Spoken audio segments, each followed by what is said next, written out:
Saudaraku yang terkasih dimanapun berada pada pagi hari ini, salam damai sejahtera bagi kita sekalian. Yohanes 17 ayat 20-21 menjadi dasar perenungan kita pada pagi hari ini. Demikian firman tertulis dalam bagian teks ini. Dan bukan untuk mereka ini saja aku berdoa, tetapi juga untuk orang-orang yang percaya kepadaku oleh pemberitaan mereka, supaya mereka semua menjadi satu, sama seperti Engkau ya Bapa di dalam aku dan aku di dalam Engkau, agar mereka juga di dalam kita, supaya dunia percaya bahwa Engkaulah yang telah mengutus aku. Saudara yang terkasih, James Bryan Smith dalam bukunya The Good and the Beautiful Community mengatakan bahwa ibadah bukan semata-mata urusan pribadi. Ibadah adalah aktivitas komunal yang bertujuan untuk mengajar umat. Sejak zaman Yudaisme hingga gereja mula-mula, ibadah dilakukan secara bersama-sama. Dalam persekutuan, kita saling membagikan kisah kehidupan dan menemukan Kristus secara bersama-sama. Kita pergi ke gereja untuk dilatih dengan kehadiran sesama, sebab dalam gereja kita mengenal hidup yang kekal. Hidup yang kekal itu dapat dipahami sebagai hidup yang berkualitas, yakni hidup yang mencerminkan relasi yang baik dengan Allah. Jadi gereja pada idealnya menjadi cermin kehidupan yang kekal itu dengan menghidupi kasih terhadap Allah dan sesama, pengampunan dan damai sejahtera. Saudaraku yang terkasih, dalam komunitas gereja kita percaya bahwa Allah memelihara kita dalam kebenaran.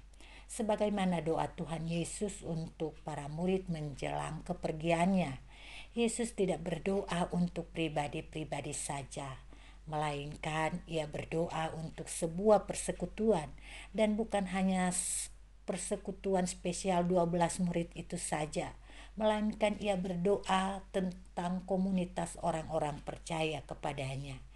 Yesus menyadari kepergiannya telah dekat dan murid-muridnya tetap tinggal di dunia ini.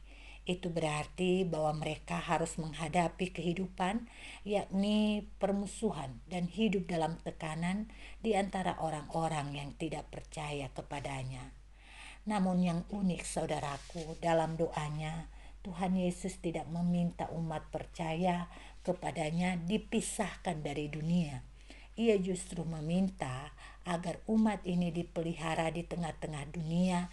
Dengan dipeliharanya berarti ia memohon perlindungan kepada Bapa agar murid-muridnya ini atau orang percaya kepadanya tetap teguh dalam penganiayaan. Sama seperti Yesus sendiri terpelihara di dalam ketaatannya sampai mati ketika terjalin persekutuan erat dengan Bapanya. Saudara yang terkasih, Yesus telah berdoa kepada Bapanya agar para murid dipelihara dalam kebenaran. Kita yakin Bapa mendengarkan doa Yesus. Kini para murid harus menanggapi agar mereka benar-benar terpelihara dalam kebenarannya. Caranya bagaimana? Ya, dengan hidup dalam persekutuan yang benar seperti yang terungkap dalam lanjutan doa Yesus, supaya mereka semua menjadi satu, sama seperti Engkau ya Bapa di dalam aku dan aku di dalam Engkau, agar mereka juga di dalam kita, supaya dunia percaya bahwa Engkaulah yang telah mengutus aku. Saudara yang terkasih, menjadi satu dalam komunitas persekutuan yang percaya kepada Kristus itu tidak diartikan seragam, namun seperti kesatuan Yesus sendiri dengan Bapa, saling melengkapi, berbagi, dan saling mengisi ruang. Dalam persekutuan komunitas yang benar, di mana saling melengkapi, berbagi, dan mengisi ruang, menjadi tanda kehadiran Allah yang kudus. Umat yang hidup dalam persekutuan itu akan menjadi kudus, terpelihara dalam kebenarannya. Menjadi kudus dalam hal ini bukan karena usaha menyembunyikan diri dari khalayak ramai, namun karena Sang Maha Kudus berkenan diam dalam persekutuan itu. dan kehadirannya tentu akan memelihara, menjaga, dan melindungi komunitas gereja. Karena jika Allah yang ada di pihak kita, tentulah tidak ada yang melawan kita. Saudaraku yang terkasih, Allah memelihara umatnya dalam wadah komunitas.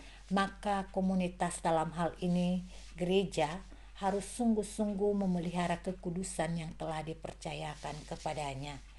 Gereja harus menjadi tempat di mana orang merasakan kehadiran Allah melalui sesama. Di dalam gereja kita dilatih untuk saling menghargai, saling memberi, dan saling memulihkan. Benar, gereja bukanlah terdiri dari orang-orang ideal menurut ukuran kita manusia. Namun, tidaklah kebetulan Allah menghadirkan orang-orang tersebut supaya kita saling menjaga, memelihara, dan bertumbuh di dalam satu persekutuan yang Tuhan percayakan kepada kita. Kita di Jemaat Gereja Kristus Kartini telah dipertemukan oleh Allah dan bukanlah sebuah kebetulan, dan Tuhan Yesus Kristus berdoa terus untuk kita dalam hidup kita agar kita menghidupi persekutuan, kesehatian, keesaan gereja sehingga kita saling memperbaiki, saling melengkapi, saling memulihkan dan hidup di dalam pengenalan akan kebenaran Allah. Tuhan memberkati kita semua. Mari kita berdoa. Terima kasih Bapa di surga untuk kasih dan anugerah-Mu melalui firman-Mu yang Engkau wartakan bagi kami.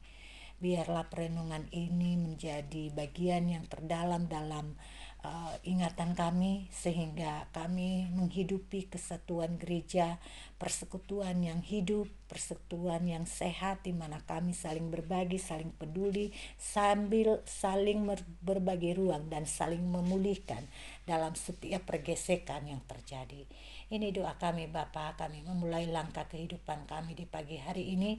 Biarlah karya Kristus terus bekerja melalui kami. Di dalam nama Yesus Kristus kami bersyukur dan memohon. Amin.